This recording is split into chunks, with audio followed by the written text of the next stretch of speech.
This article is coming from Investopedia. Taiwan Semiconductor profits drop for the first time in 4 years amid electronics demand decline. Now, this was very shocking. Why? Well, Taiwan Semiconductor, they design and make microchips for everyone. They own over 50% of the high performance microchips. So without Taiwan, there would be no Apple, there would be no AMD, we would not have ChatGPT because NVIDIA just designs chips, they don't make them. There would be no Marvell. To a certain extent, there'll be less of Tesla. You get the point, right? So let's get into the article before we get into the charts. So shares in Taiwan fell 4% this past week as their profits dropped for the first time in 4 years amid a decline in demand for electronics. Now, here are some highlights. We're going to skip to the Apple bullet. It was the first decline in profits for the Apple supplier since 2019, as sales of devices that use its chips declined. So that could be a signal of what's to come when Apple announces earnings. Hint, hint, wink, wink. So for the quarter, business was impacted by overall global economic conditions, which dampened the end market demand and led to customers' ongoing inventory adjustments. Apple, Taiwan's biggest customer, reported a second consecutive drop in overall sales for its electronic devices in the quarter, ending April 1st, and blamed the challenging microeconomic environment.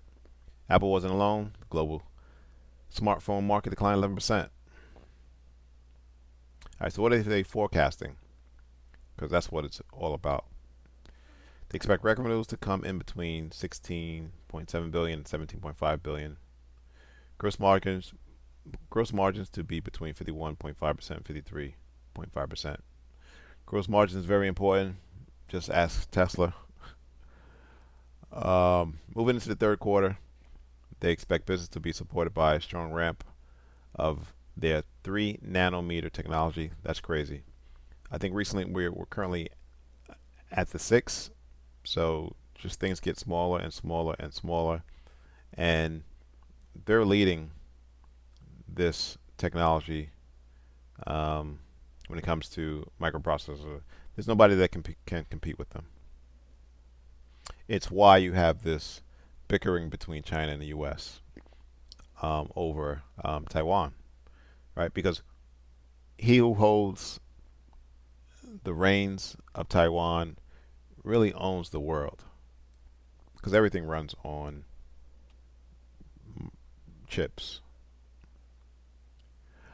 So I'm looking at this as an opportunity, you know, pullbacks to go long. Let's go to the charts. This is the monthly chart, and since the October lows, prices are up almost 100%. Price ran into resistance, which would previously support. Again, this is the monthly chart, so this is a big time resistance level at 110. So if this is a football field, the 110 is one end zone, the $60 is another part of the end zone. Midway is the 50-yard line. Now what's interesting on the monthly chart, you can see these 3 wicks, which means that there are no more buyers. And so to get to the buyers, price has to sell off. You can see some minor support resistance at the, no, it's not even at the $100 level. So I'm just going to take that off. All right, let's go down to the weekly chart.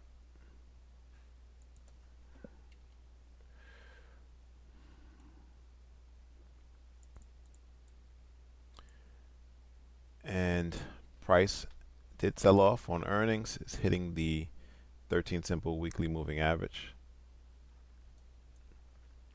It is at a level which served as resistance and support in the past.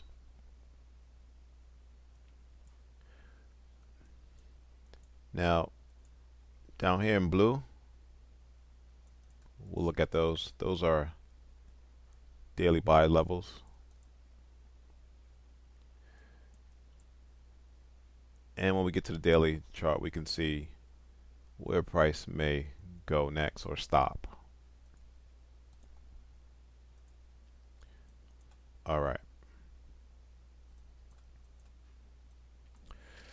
So, as I mentioned on the monthly chart, these 3 wicks signify prices couldn't go higher, right? Meaning there were no more buyers, essentially. So price has to find the level where there are buyers. So on the daily chart, what I see is the makings, although not pretty.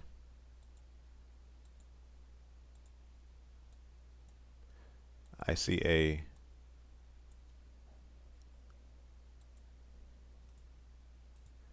M pattern. Again, it's not the prettiest, which is very bearish.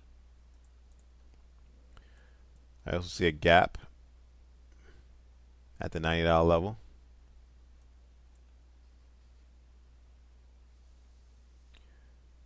And so I must have drew this dotted line here in the past for a reason. You have resistance and now support.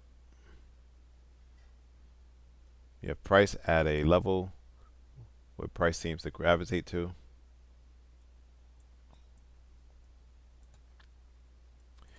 You have price below the 50-day moving average, supporting this bearish M pattern. The white represents the 100. The yellow represents the 200-day moving average.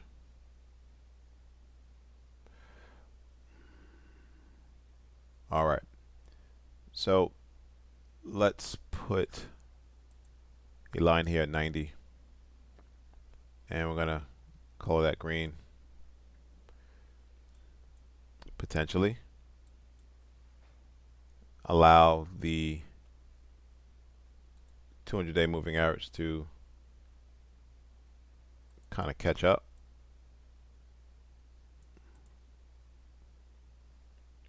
This is July, August, September, October-ish. Oh, here's the earnings here.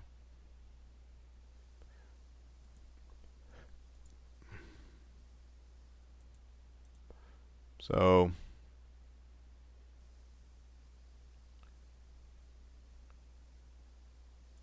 we'll see what happens. Can price get down to 90? It certainly can.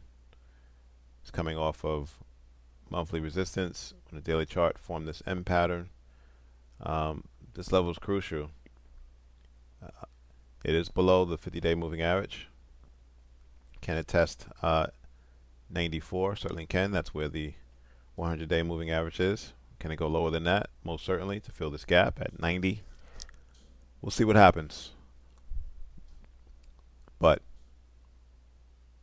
use weakness to find your levels to go long. Taiwan Semi essentially owns the world because the world runs on electronics, and those electronics are run on microprocessor chips. Thanks for watching. Subscribe. Please like the video.